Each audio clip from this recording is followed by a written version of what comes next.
ibihe byiza kuri mwe mwakoze subscribe kuri Gasuku Media TV no muhungu w'abanyarwanda Jesco zo mipanga icyogere mu nkuba umwami w'abagore banyarwandakazi mbanje kubasuza mbifuriza amahoro y'Imana nyagasani gukomeza kubana namwe aho muri hose. Ngira ngo murabibona na amasaha y'umugoroba ni nijoro cyane aho ndi, ariko ndavuze ni ntago naryama ntabahaye kino kiganiro n'ibintu byanshimishije cyane, ndetse ndimo ndagenda ngera ku musozo w'ibyo nari natangiye. Nari nabubwiye ndababwira nti uyu ngo ni Bosiko, ni akana gato k'agahinda kishoye mu byo katazi, ndetse yabaga ashaka kwigira intyoza mu gushaka guharabika igihugu, kugisiga icyasha, kwandagaza, ndetse no kuba yatuka abayobozi bacyo mu mvugo nyine yagiye akoresha hirya no hino ku mbuga nkoranyambaga. Niyo mpamvu ugiye nabonye uburyo ibyo avuga, uburyo ahimbamo n'ibiki byose, ndavuga ni reka ntanga umwanya ho gato mbanze nikorera utuntu twanjye. Narwanye na ba Nahimana ndabatsinda, kandi abo ngabo ni n'abantu bize bagiye ku ishuri no gusa bagoreka amateka ndetse banavuga amabwa, ariko ni abantu bagiye ku ishuri. Abitwa ba Rwarinda Pierre Celestin, abitwa ba Serge Ndayizeye, abitwa ba Kayumba Nyamwasa, abitwa ba Nobo Marara, bakobwa ba Mukanyiko n'ibiki byose, abo bose nagiye nkubita inshuro. Kubona rero umuntu nka Bosiko uzi ibintu abo ngabo bamvuzeho uko bingana, uzi ko bigeze no kuvuga ngo ngewe ngo nambuwe pasiporo, baraza nkaza ukuri ugenda akavuga ngo papa wanjye ngo ni Nyamweru, akabyuka mu gitondo akavuga ngo ngewe ngo mfite umugore w'umusirikare.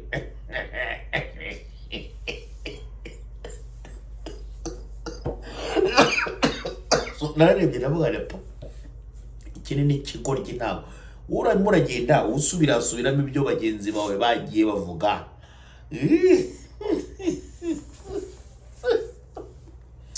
Kwa kundi kwanjye rero najya ntinzamo, abahungu banjye bamaze kuva iwabo wa Bosco mu rugo direct, banaganiriye n'abaturage, abaturage babahaye ukuri kose. Buriya ukuri mw'abantu, ukuri ntago ari uko ibi ngibi umuntu aza mu gitondo akabyuka akavuga ngo we Gasuku ndakuzi, papa we ni Nyamweru, ntabwo uri umunyarwanda, yego urabona umuntu w'ikigoryi niwe ushobora kuza kumva ibyo bintu gusa atitaye ku kuri. Ari nayo mpamvu mubona nakoze ibishoboka byose, ndagenda njya mu ngo z'ibyo bigarasha byose, ndahazenguruka, ndetse nkanaganiriza abafamiliye babo, nkanaganiriza abaturage ku ruhande, bakambwira uwo muntu babanye nawe, uburyo yatangiye ibyo bintu, icyabatengushye, uburyo abatengushyemo. Ukuri kurivugira, niyo mpamvu ukuri kuzahora gutsinda. So uwitwa Bosco nari namuretse amera nka ya mbeba yaririye ku meza ikavuga ko burya injangwe yayikubise inshuro, ariko yibagiwe ko injangwe yagiye guhiga. Injangwe yigarutse imbeba irongera ikagera gute, ikazinga utwangushye igaca yo mu ngana. Buriya ntangiye kugira ukuri kwinshi cyane mvuga hari ukuntu bitira mw'abantu mwe mujye mubyihanganira. So uwitwa Bosco yaraje baramwogeza ngo yo noneho Gasuku uramuzimije yororo ariko umuhungu w'igikondo mbagenda mpola gake kuko icyo nkora ni operasiyo ntoya cyane. So nahise mfata uwitwa Pastor Claude ndamubwira urabona ngewe ntabwo ndi hafi, ariko agira ungerere kwa Bosiko. Abangereyeyo, yatunguwe cyane n'ibyo yabonye, ndetse Bosco twaramweretse imva ya nyina, tunababazwa cyane n'amagambo yagiye akoresha, ndetse n'abaturage baho bose bagiye batangazwa cyane n'amagambo yagiye akoresha, amagambo agira ati bajye gutaburura amagufa ya nyina, ni imvugo idakwiye ku muntu wabuze umubyeyi. Mu mbabarire ibi ngibi byo ndabivugana agahinda kenshi cyane. Ku muntu wabuze umubyeyi ntabwo yaba akoresha imvugo nk'iriya. Ndetse Bosco mpamya neza ntashidikanya ko rimwe na rimwe, kuko n'abaturage babivuze, ashobora kuba aterwa ipfunwe n'ibyo se yakoze, kuko se ni umujenosideri wanaguye muri gereza ya Mpanda. So Bosco amagambo avuga ashobora kuba yakomora kuri se umubyara ndetse na se wabo waniciye umuryango w'umugore wa Magashi bita Antoinette. Urumva rero Bosco niho ahantu akura ubwo bugome, niho ahantu akura izo mvugo za gitera mu mujya mwumva akoresha. Ariko nkeka ko noneho ngubu bigiye kugera ku musozo. Namubonye hirya no hino ku mbuga nkoranyambaga Bosco aho yamaze kuvugana n'abantu b'iwabo, bamubwiza ukuri bati umuhungu bita Jessica Mipango yohereje abahungu batugezeho. Isaza kuri YouTube ashaka kuza kwiregura ndetse no kuba yakivugisha amangambure. No Bosco, washatse ko dukora bino hamwe. Naranakubwiye ati nuko buriya wagize amahirwe nkaba naragiye, ariko bambwiye ko ufite mushiki wawe mwiza cyane. Ariko igihe kizagera n'ubundi nzaguhamagara twibereye hamwe, ndimo mukora mu ngoti ya gake mutamakana.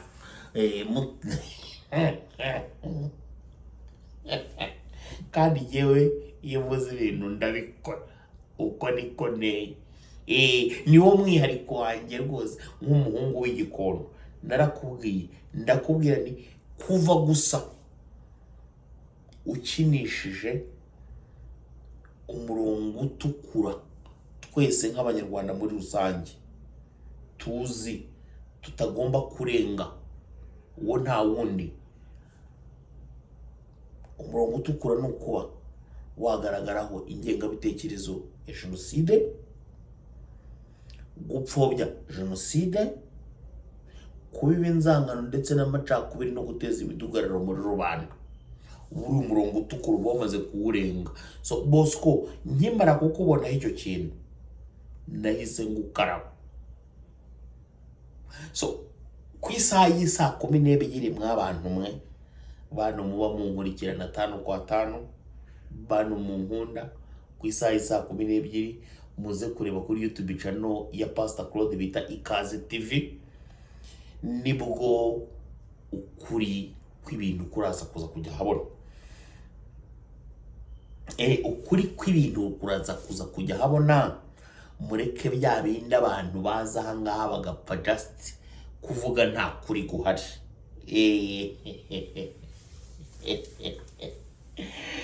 Uwitwa Bosco yari yateguje abantu yuko ngo nshobora kujya i Nyarugenge. Nagira ngo nkubwire Bosco, kujya i Nyarugenge nari mfite gahunda yo kuba najyayo, ariko bitewe n'izindi gahunda mfite ndetse n'igikombe cy'isi ntago nyigiye, kuko ibyagombaga kuba binjyanye Pastor Claude yabaye abinkoreye. Ariko mfite indi gahunda, kuko byo ngomba kuzaguhamagara video ko twiryamiye gake nyine nabyo.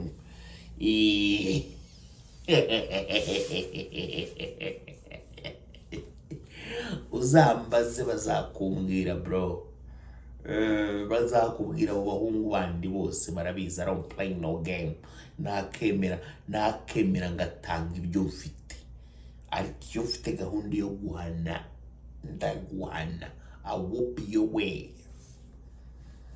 Barakogeje, narabibonaga, ntugire ngo sinabibonaga. Narabibonaga bakakogeza. Gasuku, none Bosco arakuzimirire mi. No, ntago munzi.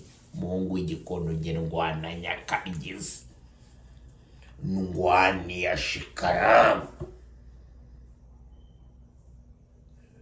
Iyanjye ntigipfa kurangira.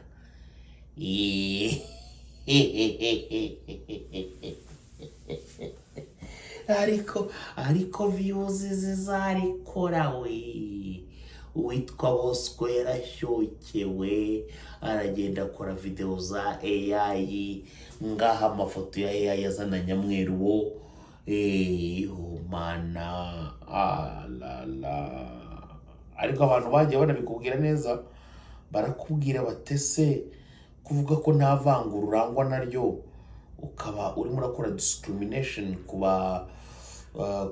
bantu bafite ubumuga bw'uruhu. Ndetse n'umuvandimwe bita Karabo yarababaye cyane, aranyandikira nyohereza na voice note abwira ati nababaye cyane kubera amagambo yitwa Bosco Empire yavuze.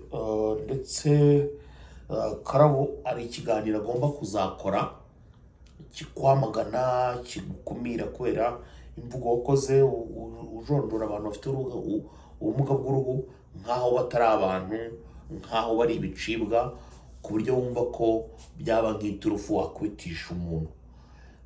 So no kuvuga ngo ibya igiso yakoze, so yisha abatutsi muri jenoside 94, urabyirengagiza, urabipfundikira, ariko ukajya kuvuga amateka y'abantu ngo bafite ubumuga runaka. Umva ukuntu abantu ari abagome, umva ukuntu abantu benjoyinga iby'abandi kure. Waje ukatubwira uko so yapfiriye muri gereza, waje ukatubwira ukuntu so yakoze jenoside ukanabisabira imbabazi. Ibaze noneho nkawe Bosco, tujyane, ibaze noneho nkawe kuba nonaha waza ukavuga ayo manjwe, ukavuga ibyo bintu byose biri guhimbahimba ngaho. Uyu Bosco niwe muntu nguzi ngo abantu baroga abandi, niwe uzi abantu ngo bica abandi, niwe uzi wherever. Ukabyuka mu gitondo unashinyagurira amafamiye, iso na bene wabo biciye. Uba wumva ufite ubumuntu koko? Uba wumva ufite ubumuntu Bosco? Genda wicare wirebe, wigaye cyane, wicare wigaye cyane. Akugera nabiguteguje nawe, ariko wari ubizi sha, ntago wari kubura ko ubizi, kuko hari ikiganiro cyawe nabonye ubivugamo. Uravuga uti ntago mbizi ibyo Jesu Kristo azaba aje gukorera ugenge, kuko uranzi ngewe nkunda ukuri, kandi abantu ntago naza ngo ngirirwe nyocyorana nawe duterana amagambo ubigire nkaho byabaye showbiz. No, iyo byageze kubijyanye n'igihugu, iyo byageze kukurwanirira igihugu, sinjonyeka gusa ndahana.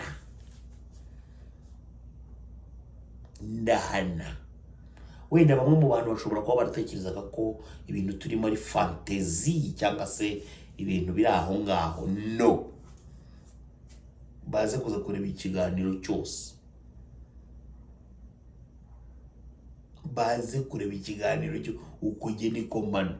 Reka kwirirwa wisobanura, ugira wigeze ubona nge nisobanura uvuga ngo papa ni Nyamweru? No. Wigeze ubona nisobanura uvuga ngo ngiye nkorana n'inzego? No. Hama hamwe rero gukomeza kwisobanura uko abaturage batanze ukuri kose, batanze ubwino nimba ya nyoko wasabye ko ngo bataburura. Abaturage byabatunguye cyane kuba babona umuntu nkawe ari wowe urimo uravuga mwene ayo magambo, ukoresha amagambo. So sinkina n'abana, nkina na ba nyina. None wowe umashaka kunzanaho ibintu by'inka yaremeye, uko niko nkora boro. Ndahana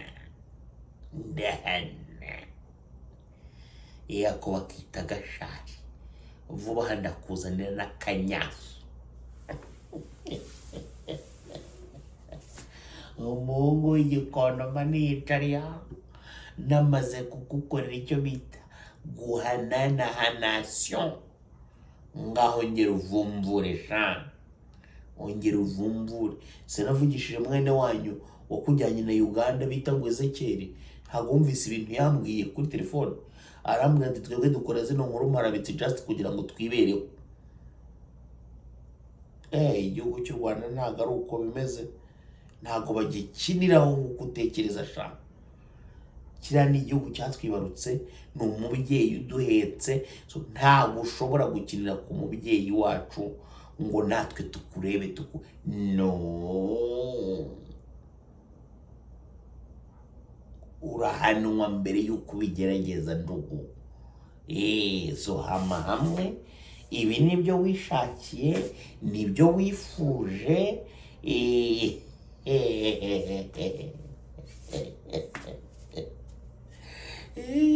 Ikibazo ni uko ukunda kuvuga imva ya nyoko gusa, uganga kuvuga imva ya so wamaze abatutsi 94 muri jenoside. Iyo kuba utayibaza unanipata, nitakuzabua, utapata zako ndugu. Huo ndo ukweli, mimi sikuwagi na mchezo.